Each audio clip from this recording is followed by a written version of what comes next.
बांग्लादेश हिंसा के बीच एक बड़ी खबर सामने आ रही है। बांग्लादेश में नया तूफान आने की तैयारी अब हो रही है। खालिदा जिया की पोती भी अब मैदान में उतर चुकी हैं। तारिक रहमान के देश लौटते ही बड़ा उलटफेर बांग्लादेश में हुआ है और इस बीच ये खबर सामने आ रही है कि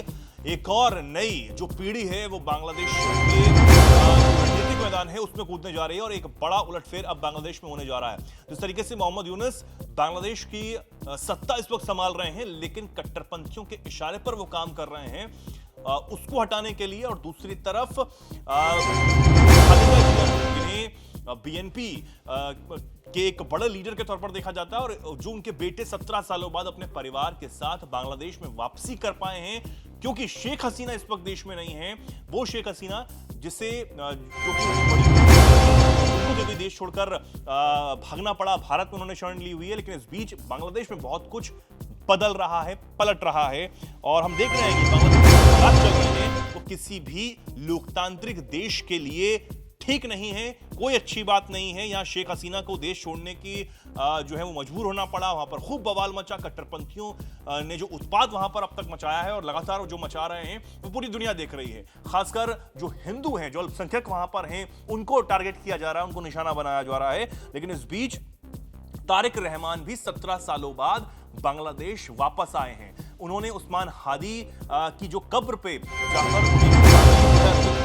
और कहीं ना कहीं अपने आप को एक बड़ा लीडर दिखाने की कोशिश की है। लेकिन अब इन सब के बीच बांग्लादेश की राजनीति में खालिदा जिया की जो पोती हैं जैमा रहमान, उनकी एंट्री भी होती हुई नजर आ रही है और इसने कहीं ना कहीं उनकी बांग्लादेश की जो राजनीति है उसमें भूचाल लाने का काम किया है। कट्टरपंथी छात्र नेता उस्मान जो हादी है उसकी हत्या के बाद जो वहां पर हालात तनावपूर्ण बने हुए हैं, उस बीच बीएनपी ये समझ रही है कि यही एक मौका है जब वो अपनी चीजें उससे छूट गई थी उसमें कहीं ना कहीं वो आगे बढ़े और राजनीति में एक बड़ा गेम करके बांग्लादेश की जो सत्ता है उस तक पहुंच पाए। बीएनपी अब ये चाह रही है और खालिदा जिया ने अपने बेटे को वापस लाकर कहीं ना कहीं यही एक चाल यहां पर चलने की कोशिश की है। अगर हम देखें जो खालिदा जिया की उनकी अब एंट्री होती हुई नजर आ रही है, क्योंकि वो कई सारी चीजों में रुचि जो है वो ले रही हैं और वो चाहती हैं कि जिस तरीके से उनके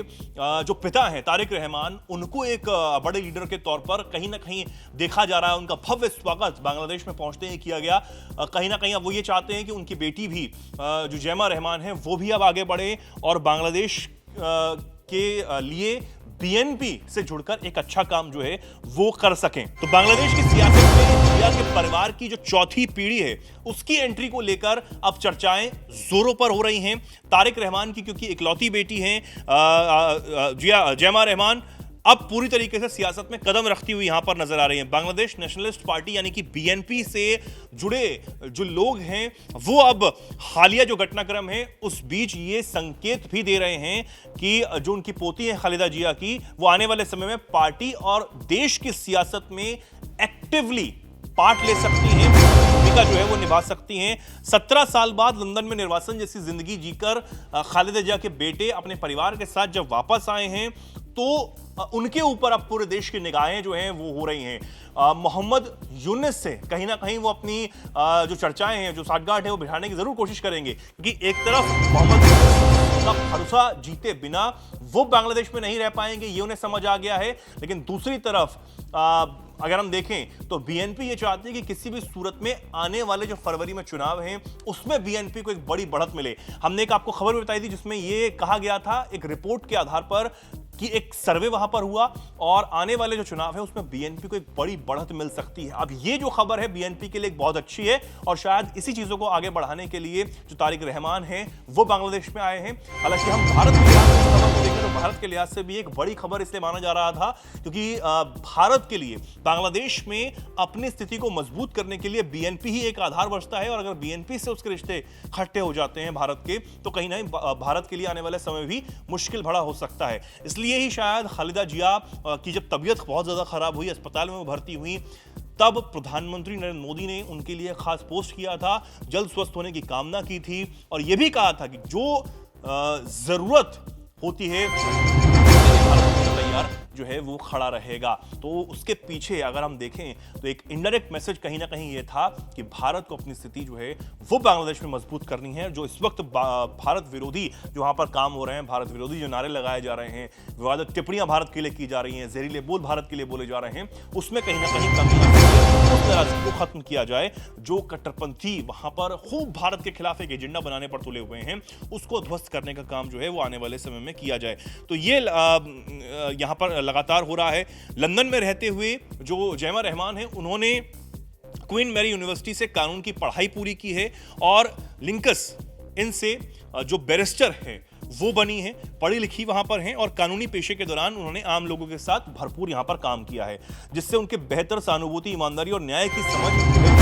ये कहा जा रहा है। हाल ही में उन्होंने एक फेसबुक पोस्ट किया था जिसमें लिखा था कि मैं कभी अपनी जड़ों की देखभाल करना नहीं भूली हूं। अपने आप में एक बड़ा पोस्ट यहां पर था। इस पोस्ट में जो जायमा रहमान है, उन्होंने अपनी दादी खालिदा जिया को प्यार से डाडू कहकर याद किया। जब तक जायमा रहमान ने ना तो कोई औपचारिक पार्टी पद जो है वो अब तक संभाला है और ना ही किसी चुनाव में उन्होंने हिस्सा लिया है, लेकिन वो बांग्लादेश में जब देखी गई हैं तो अपने आप में कई चर्चाएं जो है वो यहां पर तेज होती हुई नजर आ रही हैं और कहा यह जा रहा है कि अपनी दादी की राह पर वो भी आने वाले समय में चलेंगी और हजारों समर्थक क्योंकि उन्हें सुनना चाहते हैं, उनके पिता को सुन रहे हैं, तो शायद वो इसका फायदा जो है वो उठाएं क्योंकि बैरिस्टर भी हैं, पढ़ी लिखी हैं और लोग उन पर आसानी से भरोसा कर सकते हैं। युवा चेहरा होंगी और कहा यह जा रहा है खालिदा जिया की जगह एक बड़ा चेहरा वो अब उभर कर सामने आ सकती है। देखना होगा कि क्या आने वाले समय में, आने वाले चुनाव में बीएनपी को जिताने के लिए क्या वो चुनावी मैदान पर सीधे तौर पर उतरेंगी या फिर अपने पिता को वो पीछे से सपोर्ट देती हुई नजर आएंगी।